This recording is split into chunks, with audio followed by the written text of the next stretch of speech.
Hello guys, welcome to trendy digital education. मैं आपका Malik sir आज फिर आपके साथ जुड़ चुका हूं यूट्यूब के माध्यम से। और आज की क्लास हमारी इकोनॉमिक्स की है, क्लास 12 मैक्रो इकोनॉमिक्स, जिसमें हम फर्स्ट चैप्टर की शुरुआत करेंगे। तो चैप्टर शुरू करने से पहले मैं आपको बता दूं कि जो भी मैं आज क्लास ले रहा हूं उसमें जो भी सीयूईटी से रिलेटेड क्वेश्चंस होंगे वो भी मैं इसके साथ साथ डालता रहूंगा, बताता रहूंगा। तो प्लीज थोड़ा ध्यान से नोट करिएगा कि सीयूईटी में किस टाइप का क्वेश्चन इस चैप्टर से रेज हो सकता है। बहुत इंपॉर्टेंट टॉपिक है, बिकॉज जो भी बच्चा आगे चल के इकोनॉमिक्स ऑनर्स करना चाह रहा है ग्रेजुएशन में, या बीए इकोनॉमिक्स करना चाह रहा है डीयू या अच्छी किसी गवर्नमेंट यूनिवर्सिटी से, तो सीयूटी में अच्छा स्कोर करना पड़ेगा। साथ में 12th में भी अच्छा स्कोर चाहिए। तो मैं कोशिश करूंगा, ठीक है, कि 20 मिनट की वीडियो में आपको मैक्स टू मैक्स कंटेंट में प्रोवाइड कर सकूं। तो चलिए शुरू करते हैं। तो पहला हमारा टॉपिक है आज का नेशनल इनकम अकाउंटिंग। ठीक है, नेशनल इनकम अकाउंटिंग का मतलब है कि हम अपने देश की इनकम को किस तरीके से अकाउंट करेंगे, क्या क्या चीजें उसमें आती हैं और किस तरीके से हम चीजों को रेक्टिफाई करेंगे। ठीक है, तो इसमें जो पहला टॉपिक आएगा वो आएगा हमारे सेक्टर्स ऑफ इकोनॉमी। ठीक है, कितने सेक्टर्स हैं और उन सेक्टर्स के बीच में किस तरीके से मनी का और क्या कहते हैं रियल थिंग्स या फिजिकल चीजों का क्या होता है, एक्सचेंज होता है, इंटरचेंज, किस तरीके से चीजें वर्क कर रही हैं। ठीक है, तो शुरुआत करते हैं नेशनल इनकम अकाउंटिंग की। They are the four major sector of economy from macro economic point of view. ठीक है, कितने सेक्टर्स हैं? 4 मेजर है। क्लियर? आप उससे बात करते हैं उसकी। ये 4 aggregate macro economic sector from the foundation of macro economics. Household sector सबसे पहला होगा। बिजनेस सेक्टर, जिसे हम क्या कह देते हैं, हम प्रोडक्शन सेक्टर भी कह देते हैं कहीं पे, production sector, the government sector and the foreign sector. ठीक है, इसके बारे में भी छोटा सा ग्राफ बनाऊंगा, उससे आपको सारी चीजें क्लियर हो जाएंगी। ठीक, दीज 4 की points are responsible expenditure, gross domestic product, GDP. ठीक है, 4 major sector economy, household, firm, business, government, external sector and foreign sector. Basically 5th sector भी होता है जिसे हम बैंकिंग कहते हैं, फाइनेंस सेक्टर कहते हैं। ठीक है, वो प्राइवेट भी है और गवर्नमेंट भी है, लेकिन मैं उसे अलग तरीके से आपको समझाने की कोशिश करूंगा। अगर वो आपको क्लियर हो जा रहा है, ठीक है, तो समझ जाओ कि आपको मैक्रो इकोनॉमिक्स की काफी हद तक नॉलेज हो जाएगी। तो पहली बात, अगर सीयूटी में क्वेश्चन आता है explain any 4 major sector of economy, तो you have to choose household, firm, business, may be production. Clear है बात यहां तक? ठीक है, गवर्नमेंट, एक्सटर्नल सेक्टर, या फिर रेस्ट ऑफ द वर्ल्ड भी लिखा सकता है, rest of the world, ROW भी लिखा हुआ हो सकता है कहीं ना कहीं पे। ठीक है, तो आगे की शुरुआत करते हैं। मैं उससे पहले आपको एक चीज क्लियर करना चाहूंगा कि होता क्या है। बेसिकली देखो, हम सारे लोग बैठे हैं, ठीक है, हम हैं, कई सारे लोग थे, हमने से कहा कि भाई कुछ ना कुछ हम प्रोड्यूस करेंगे चीजों को। ठीक है, तो सबसे पहला सेक्टर कौन सा था? Household sector. कौन सा था? Household sector. ठीक है, मैं थोड़ा सा इसे कम कर ले रहा हूं। ये मेरा हाउसहोल्ड सेक्टर है, हाउसहोल्ड सेक्टर है। क्लियर? इस हाउसहोल्ड सेक्टर में से कुछ लोगों को आइडिया है कि we have to produce something, कुछ ना कुछ बनाते हैं। तो हमने क्या किया, हमने प्रोडक्शन सेक्टर बनाया, सेक्टर नंबर 2, जिसे हमने कहा प्रोडक्शन सेक्टर। इसके अंदर 3 पार्ट है। प्रोडक्शन सेक्टर के अंदर हमारा प्राइमरी सेक्टर भी आता है, सेकेंडरी भी आता है और टर्शियरी भी आता है। ठीक है, अब प्रोडक्शन सेक्टर को कुछ प्रोड्यूस करना है तो what they need factor services. और फैक्टर सर्विसेज हमारी 4 मेजर होती हैं। ठीक है, उन्हें क्या चाहिए? फैक्टर सर्विसेज चाहिए। मैं ग्रीन लाइन से बता दूं, they provide factor services. Factor services क्या है हमारी? Land, labour, capital, entrepreneurship. ठीक है, ये चारों फैक्टर सर्विसेज इसने इसे प्रोवाइड करी। ठीक है, इन फैक्टर सर्विसेज को यूटिलाइज करके इस पर्टिकुलर सेक्टर ने क्या बनाया? गुड्स एंड सर्विसेज बनाया। किसके लिए? हाउसहोल्ड सेक्टर के लिए। हाउसहोल्ड सेक्टर से factor services Lee.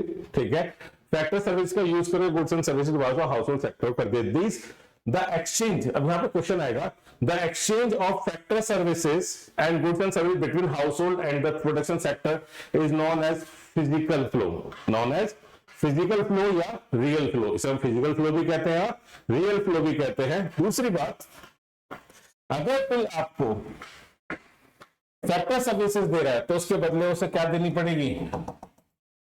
Factor payment, is known as factor payment. जो फैक्टर पेमेंट है वो हाउस होल्ड के लिए क्या होगी? Factor income. क्या काउंट होगी? Factor income. और याद रखिएगा factor income universally capital Y से डिनोट किया था, कैपिटल वाई से बनता है। क्लियर बात है ना? चलो भैया, हमने फैक्टर सर्विसेज दी, लैंड के बदले मुझे रेंट मिला, लेबर के बदले मुझे वेजेस मिले या सैलरी मिली, कैपिटल के बदले मुझे इंटरेस्ट मिला, और एंटरप्रेन्योर के बदले मुझे प्रॉफिट गेन हुआ। क्लियर है बात यहां तक? ठीक।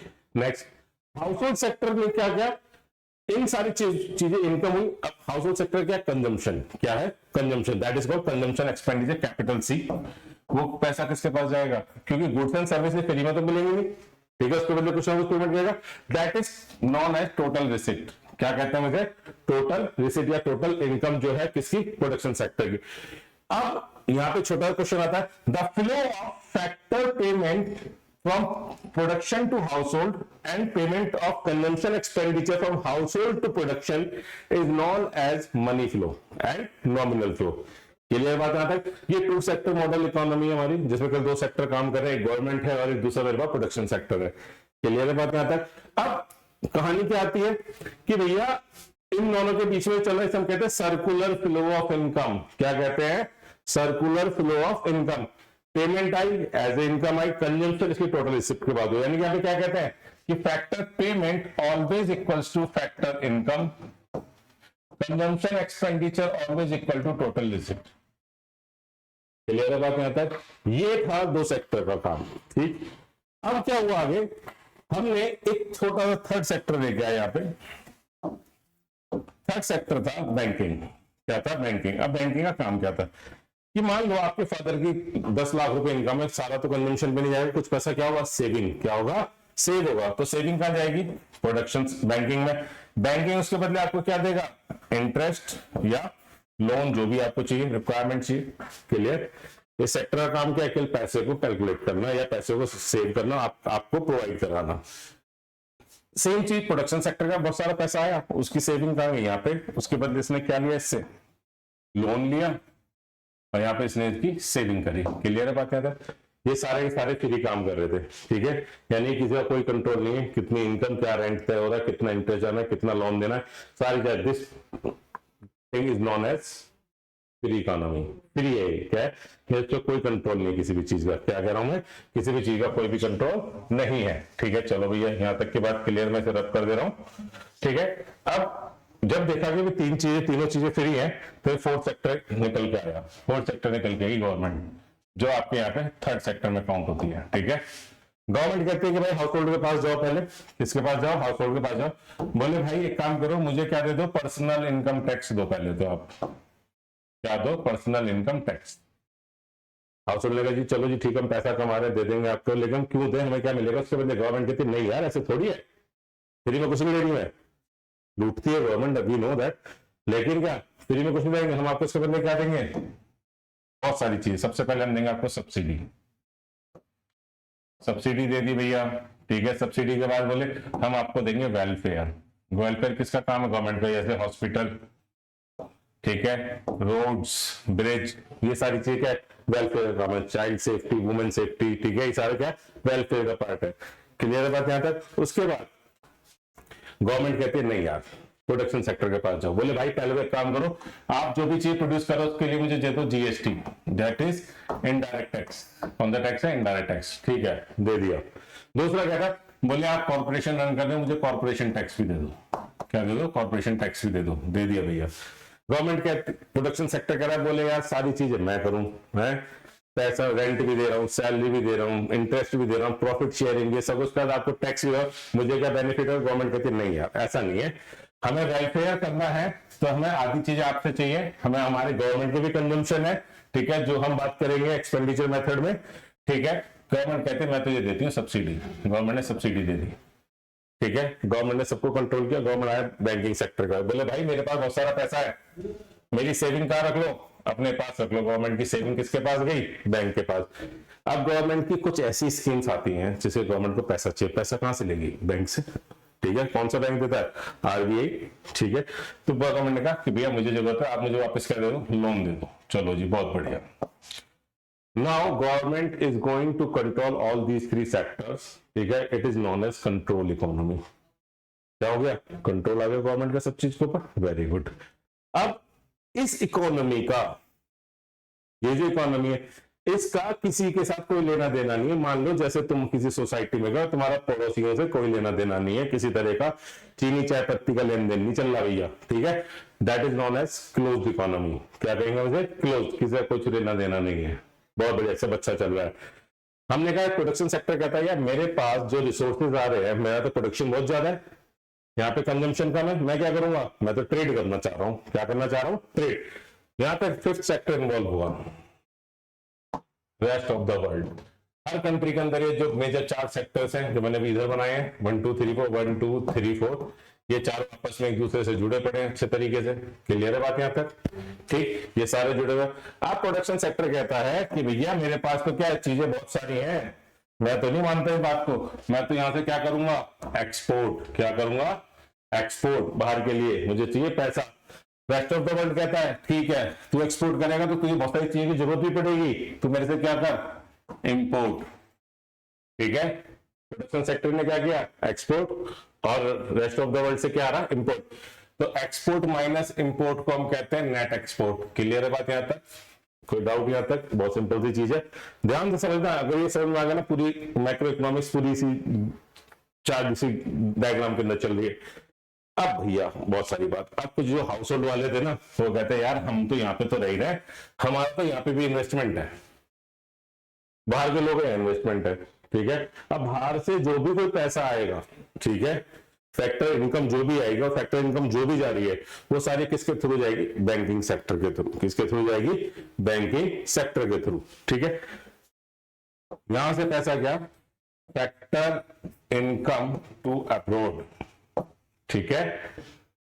यहां से आया फैक्टर इनकम फ्रॉम अब्रॉड, ठीक है। इन दोनों का डिफरेंस, इन दोनों का difference known as NFI, net factor income from abroad. Clear है बात यहां तक? ये हम नेक्स्ट चैप्टर में, नेक्स्ट क्लास में करेंगे। अब ये इकोनॉमी को अगर मैं इस हिस्से को हटा दूं तो क्लोज्ड है, मेरा बाकी दुनिया के साथ ट्रेड चल रहा है, तो मेरी इकोनॉमी क्या हो गई? ओपन। क्लियर है बात यहां तक? इसे कहते हैं ग्लोबलाइजेशन। अब देखो पढ़ते क्या क्या है। हमारी फर्स्ट यूनिट कहती है एग्रीगेशन या कैलकुलेशन नेशनल इनकम। इस सेक्टर ने कितना कमाया, ये किस तरह की कंजम्पशन कर रहा है, ये किस तरह का टैक्सेशन कर रहा है, ये NFI किस तरीके से कैलकुलेट कर रहा है, एक्सपोर्ट इंपोर्ट कितना सारा, ठीक है। गवर्नमेंट बजट, किसकी बात कर रहे हैं? गवर्नमेंट बजट की, ठीक है। उसमें हम कंप्लीट बात करेंगे इस सेक्टर की कि ये यहाँ पे कैसे पैसा दे रहा है, यहाँ से कैसे पैसा आ जा रहा है इसका, और ये इस सेक्टर से कैसे पैसा ले रहा है और जा रहा है, ठीक है। कौन सी इनकम करंट ट्रांसफर है, कौन सी इनकम कैपिटल ट्रांसफर है। क्लियर? उसके बाद हम करेंगे money and banking. Money and banking में चैप्टर आ जाएगा हमारे 40 चैप्टर का, पूरा बैंकिंग सेक्टर पढ़ना है। इवोल्यूशन ऑफ मनी क्या हुआ, बार्टर सिस्टम क्या, type M1 M2 M3 M4 कैसे हुआ, ठीक है। कि बैंक किस तरीके के, private secondary apex bank RBI कैसे काम करता है, बैंक रेट, ये सारी चीजें हम इस सेक्टर में पढ़ेंगे। क्लियर है बात यहाँ तक? उसके बाद क्या आता है हमारे पास? बैलेंस ऑफ पेमेंट, ठीक है, या फॉरेन एक्सचेंज। ये सारे चैप्टर्स हैं लास्ट में। जब मैं फॉरेन एक्सचेंज की बात करूंगा तो मेरे को इस वाले चीज से बहुत इंपैक्ट पड़ेगा कि भाई बाहर की दूसरे देशों की इकोनॉमी का मेरे देश पे क्या इंपैक्ट पड़ रहा है, ठीक। उसके बाद मैं क्या कहूंगा? Aggregate demand and supply. Aggregate demand and supply पूरी इकोनॉमी, यानी कि इसकी डिमांड सप्लाई कितनी है, इसकी कितनी डिमांड सप्लाई है, इसकी कितनी डिमांड है, सब का एग्रीगेशन में निकाल के बात करूंगा, ठीक है। तो मेरा पॉइंट ये है कि एक लौते ग्राफ में सारे चैप्टर हमारे इन्वॉल्व हो जाते हैं। तो चलिए यहां से आपको काफी चीजें क्लियर हुई होंगी कि किस तरीके चीजें आपस में काम कर रही है। और पूरी मैक्रो इकोनॉमिक्स की बुक में केवल हम 2 सेक्टर मॉडल की बात करते हैं, house hold and production sector की। गवर्नमेंट बैंकिंग वगैरह को हम थोड़ा सा साइड में रख लेते हैं, ठीक है। ये आपको आगे चल के पढ़ना पड़ेगा जब आप इकोनॉमिक्स ऑनर्स वगैरह करेंगे, ठीक है। नेक्स्ट पॉइंट आता है हमारे पास सर्कुलर फ्लो ऑफ इनकम। आपको थोड़ी देर पहले जस्ट अभी बताया था, क्या था? Process of production of continuous process in various such as land, labor, capital, entrepreneurship are combined together production of goods and services। और ये सारी क्या थी मेरी? फैक्टर सर्विसेज थी, ठीक है। Supply of this factor of production, ठीक है, या फिर आप कहते हो factor services from this FOP from household this offer services to production also known as firms return produce goods and services. वापस मैंने क्या बताया कि प्रोडक्शन है, हाउस होल्ड है, इसने इसे फैक्टर सर्विसेज दे रहा है, ठीक है, इसको जरूरत है फैक्टर सर्विस के बदले क्या कर रहा है, ये फैक्टर पेमेंट कर रहा है। क्लियर है बात यहां तक, ठीक है। रिवॉर्ड क्या मिलेगा, rent, wages, interest and profit. मैंने बताया लैंड के बदले रेंट्स, लेबर के wages, capital capital interest, entrepreneurship के बदले प्रॉफिट। हाउस होल्ड अपनी मनी किस पे, गुड्स एंड सर्विसेज पे, that is called consumption expenditure, ठीक है, मैंने बताया था आपको अभी, ठीक है। Produce by the firm, thus income और money first flow in firms to household in form of factor payment, that is known as factor income, then from the firms to household in forms of consumption expenditure. Thus income continue to flow in the circular way, so it is called as circular flow of income. हमने अभी आपको थोड़ी देर पहले graph में समझाया था। Production phase, expenditure phase and income phase, ठीक है। कहानी यहां से शुरू होती है, मैं किस तरीके से चीजों को किसी को भी जोड़ लो। मान लो मेरी कुछ इनकम है, ठीक है, मैं इनकम को एक्सपेंडिचर में दूंगा, एक्सपेंडिचर से किसी चीज का प्रोडक्शन होगा, डेफिनेटली प्रोडक्शन से फिर दोबारा मेरी क्या होगी, इनकम होगी। ये तीनों चीज आपके साथ सर्कुलर है। कौन सा sector, production sector. Production sector ने कुछ प्रोड्यूस किया, फैक्टर सर्विसेज का लेके हाउस होल्ड की इनकम, उसने एक्सपेंडिचर किया, एक्सपेंडिचर किसके पास गया, दोबारा से प्रोडक्शन सेक्टर के पास। क्लियर बात याद है, तो बहुत बेसिक सी चीज है कि किस तरीके चीजों का सर्कुलर मोशन हो रहा है, चाहे उस प्रोडक्शन फेज से मैं इनकम फेज में जाऊं, इनकम से एक्सपेंडिचर, एक्सपेंडिचर से भले प्रोडक्शन में जाऊं। देखो ध्यान से, रियल एंड नॉमिनल फ्लो मैंने पहले बताया था। रियल की बात, रियल को फिजिकल भी कहता हूं, नॉमिनल को मनी फ्लो भी कहता हूं। क्या कहता हूं, नॉमिनल को मनी फ्लो भी कहता हूं। क्लियर बात यहां तक, real flow without involvement of money. Clear, कैसे, goods for consumption, factor service of production, यहां से किधर जा रहा है, इधर की तरफ, और इधर से यहां वापस सर्कल बन रहा है। किसका फ्लो चल रहा है, फिजिकल चीजों का, तो इसे हमने क्या दिया, real flow. Nominal flow money, ठीक है, कंजम्पशन एक्सपेंडिचर कहां से, टू फॉर्म, ठीक है, फैक्टर सर्विस यानी कि factor payment is equal to factor income from to household. Clear, यहां पे किसका इन्वॉल्वमेंट है, सारा मनी का, तो ये क्या होगा मेरा, नॉमिनल फ्लो कह दूं या फिर मैं इसे मनी फ्लो कह दूं। Two sector model of economy, दोबारा से सेम चीज मैं कई बार रिपीट कर दूंगा तो आपको समझ में आ जाएंगे। ध्यान रखिएगा, बहुत बेसिक क्वेश्चंस है, सीयूटी में आ जाता है। The flow of goods and services from production to household is known as what, real flow, physical flow. Option आ जाएगा मनी फ्लो, नॉमिनल फ्लो। तो ध्यान रखिएगा, यहां पे एक छोटा सा वर्ड आ जाएगा, अगर consumption on goods and services, consumption on goods and services from household to firm is known as what, real flow, physical flow, money flow, nominal flow. Option A B या B C जो भी, ठीक है, इस तरीके। तो आपको याद रखना, हाउस होल्ड से हमेशा क्या जाएगा, payment for goods and services, consumption expenditure, factor payment always equal to factor income. Clear, factor services, land, labour, capital and entrepreneurship and goods and services, ठीक है। इस मॉडल से आपको सारी चीजें क्लियर हो रही होंगी। In the previous model assume the household and firm do not save at all, यहाँ पैसा नहीं बच रहा। हमने बोला ना, जब स्टार्टिंग में ग्राफ वो बनाया था डायग्राम, तो आपको क्लियर थी स्टार्टिंग में कोई पैसा नहीं बचा, हम थर्ड सेक्टर लेके आए, कौन सा, banking. But in actual practice do not happen so, ठीक है। Household save some part of their income, various reason के लिए चाहिए, प्रिकॉशनरी रीजन है, ट्रांजिटरी रीजन है, स्पेकुलेटिव रीजन हो सकते हैं। फर्म भी क्या करते हैं, कुछ पैसा बचाएगी, सारा सारा क्यों, एक्सपेंशन ऑफ बिजनेस, या कोई नेचुरल कैलामिटीज आ जाए, ठीक है, भूकंप आ जाए, बिल्डिंग गिर गई, पैसा कहां से लाएंगे, दोबारा बनाने के लिए पैसा जो सेविंग करनी पड़ेगी। All the banking institution, insurance companies, financial house taken together constitute capital market of the economy, that is known as banking sector. Banking sector जो हमारा नंबर 3 पे था। From capital market, these saving flow to firms as loan from investment, ठीक है। Capital market में saving firm के लिए कैसे आती है, तो लोन या इन्वेस्टमेंट पर्पज से। बहुत छोटी छोटी चीजें इकोनॉमिक्स में। Two sector model of economy की बात कर रहे थे, यहाँ पे कैपिटल मार्केट आ गया, थर्ड सेक्टर, ठीक है, जो इन्होंने अपने उसमें नहीं लिखा। बेसिकली एक प्रॉपर सेक्टर है इकोनॉमी का, ठीक है। Savings borrowings, savings borrowings, clear, simple सी बात, कोई कंट्रोल नहीं है, that is known as free economy. क्या है, फ्री इकोनॉमी का डायग्राम है। तो क्वेश्चन आएगा what do you mean by free economy. तो फ्री इकोनॉमी आपको सीधा सीधा क्या बोलना है मेरे दोस्तों, कि वो इकोनॉमी जिसमें गवर्नमेंट का कोई रोल नहीं है, सारे सेक्टर्स अब इंडिपेंडेंटली काम कर रहे हैं, ठीक है, वो हमारी क्या हो जाएगी, फ्री इकोनॉमी। ओपन इकोनॉमी कौन सी होगी, जहां पे किसी कंट्री की इकोनॉमी का दूसरे किसी कंट्री से कोई लेना देना नहीं है, कोई ट्रेड नहीं चल रहा, तो हमारी कौन सी होगी, हमारी open economy. Sorry closed economy बात कर रहा, ओपन नहीं है, क्लोज्ड इकोनॉमी है। ओपन इकोनॉमी में हमारा ट्रेड चलेगा, वो थोड़ा ठीक है। Three sector model of economy idea, हमने क्या बोला, थर्ड, बेसिकली मैं से कहूं तो फोर्थ सेक्टर कहूंगा, ठीक है, क्योंकि फर्स्ट सेक्टर ये रहा, सेकंड ये रहा, कैपिटल मार्केट थर्ड है बेसिकली, ठीक है, और ये फोर्थ है, ठीक है। यहां से आपको चीजें तसल्ली से आसानी से समझ आएंगे, भाई थर्ड याद रखें, कैपिटल मार्केट भूल जाओगे percent. Sector payment, payment for goods and services, इसने क्या किया, direct tax, personal income tax, उसके बाद पेमेंट किस फॉर्म में, सब्सिडी और वेलफेयर की फॉर्म में कर दिया हमने सारा पेमेंट इसे। प्रोडक्शन के पास है इनडायरेक्ट टैक्सेस, जीएसटी, और direct taxes corporation tax, subsidy. अब मैं एक चीज बताऊं, यहाँ पे क्वेश्चन है, why government provide subsidy to producers.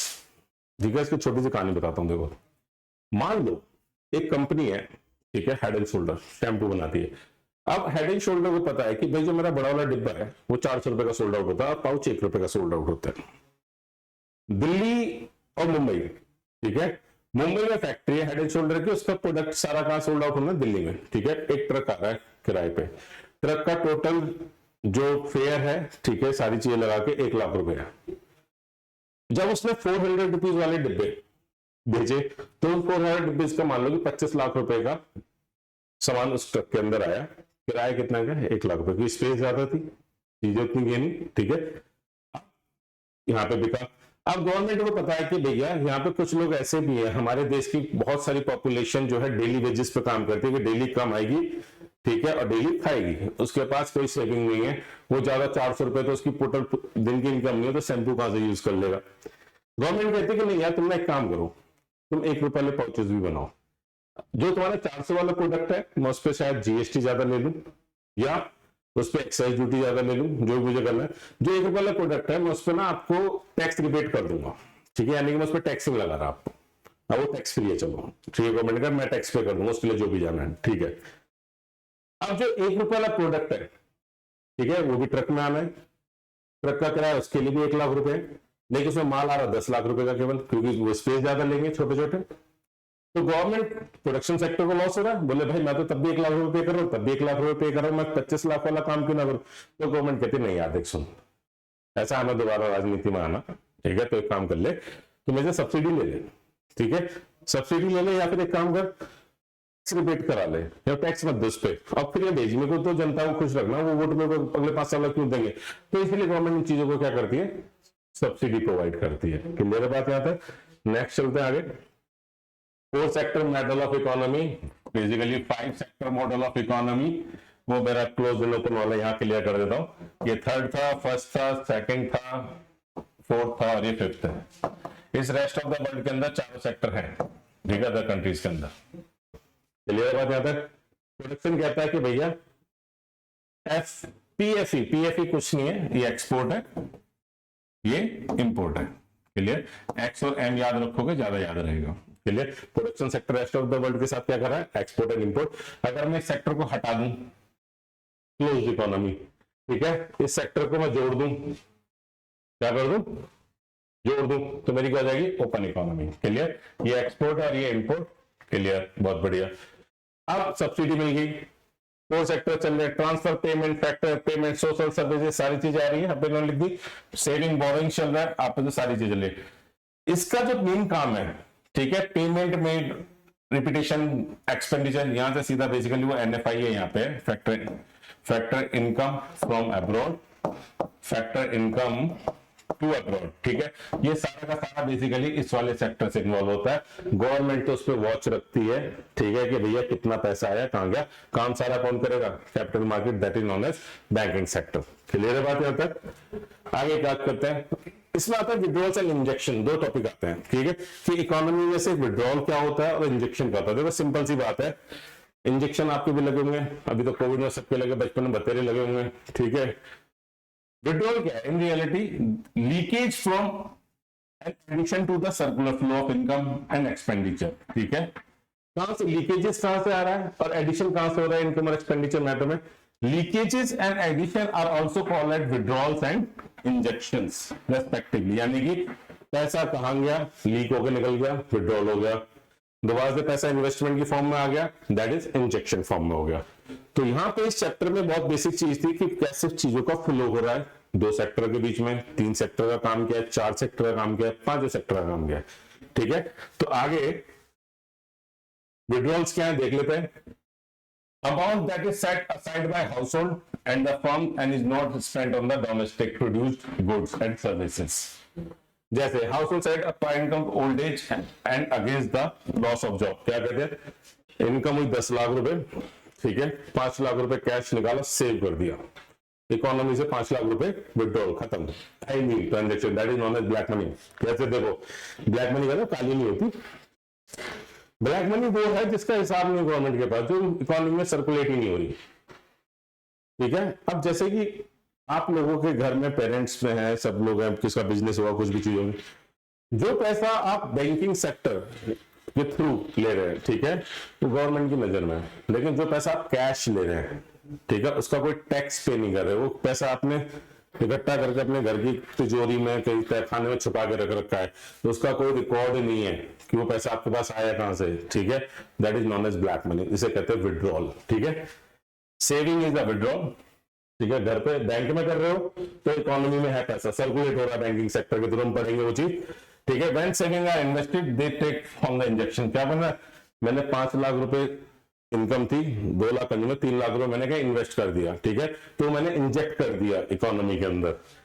Firm में also with hold a part of total receipt, कुछ पैसा बचा लेती है, may not return it to the circular flow, वापस नहीं करती, फॉर्म ऑफ फैक्टर पेमेंट की फॉर्म में कहीं के भी नहीं, ठीक है। एंटीसिपेशन और डिप्रेशन, क्या था, डिप्रेशन लेके आएगी, such withdrawal reduce the size of circular flow, पैसा घट जाएगा, ठीक है, कोई डाउट यहां तक। इंजेक्शंस क्या है, spend by household and firms in addition to income generated with in the regular economy. Injection household may be in form of spending, inherited savings और होल्डिंग्स, पैसा रोक लिया। Firms can inject money by spending their retained earning और borrowing from outside, बाहर से पैसा ले उसे इन्वेस्ट कर दिया, इंजेक्शन, ठीक है। Increase the size of circular flow, investment, government and export, clear है बात यहां तक। ये सारी चीजें हमारा इंजेक्शन और विड्रॉल का पार्ट है। लीकेजेस एंड इंजेक्शन का चार्ट है, विड्रॉल है, इंट्रोडक्शन है, ठीक है, decrease level of demand, increase level of demand, reduce the flow, increase the flow. Basic question आ सकता है, right down the difference between injection leakage, CUT में क्वेश्चन आ जाएगा। If there is a decrease in the level of demand, if there is a decrease in the level of demand, what is lead to the leakages in the economy, injection in the economy, या no changes in economy, या increase in economy। तो इस type का option आएगा, आपको याद रखना है, अगर डिक्रीज हो रही है लेवल डिमांड में तो लीकेज हो रहा है, ठीक है, इंक्रीज हो रहा है तो वो इंजेक्शन हो रहा है, ठीक है। Circle of law of economy, injection and withdrawals की बात करते हैं। यहां से फैक्टर पेमेंट हुई, इसके लिए आया पैसा, consumption of domestically produce goods and services, CD वापस गया, नॉट सेविंग बैंक्स के पास गई, इन्वेस्टमेंट हो गया, यहाँ पे इसने लोन ले लिया, ठीक है। टैक्सेस गवर्नमेंट के पास गए, गवर्नमेंट एक्सपेंडिचर कर दिया, इंपोर्ट किया अब्रॉड से, एक्सपोर्ट फीचर हो गया, ठीक है। ये सारे क्या इंजेक्शन है और ये सारे क्या मेरे विड्रॉल्स है। इस डायग्राम से आपको सारी चीजें समझ में आ जाएंगी, बैंक किस तरीके से कर रहा है, गवर्नमेंट किस तरीके से कर रही है, और अब्रॉड से किस तरीके से इंजेक्शन एंड विड्रॉल हो रहा है इकोनॉमी के अंदर, ठीक है। नेक्स्ट टॉपिक आएगा हमारा national income and related aggregates, ये हम नेक्स्ट क्लास में करेंगे। तो आज के लिए thank you so much, thank you for watching me on YouTube. I think video बहुत अच्छी रही, बहुत जल्दी मैंने चीजों को कोशिश करी कवर कराने की, इसी तरीके से कोशिश करूंगा कि अक्टूबर के एंड तक मैं कंप्लीट मैक्रो इकोनॉमिक्स का सिलेबस खत्म कर सकूं विद सीयूटी प्रिपरेशन। तो ज्वाइन करिए और देखते रहिए मेरी वीडियोस को, लाइक करिए, सब्सक्राइब करिए और ज्यादा से ज्यादा शेयर करिए। Thank you so much, have a nice day, thank you.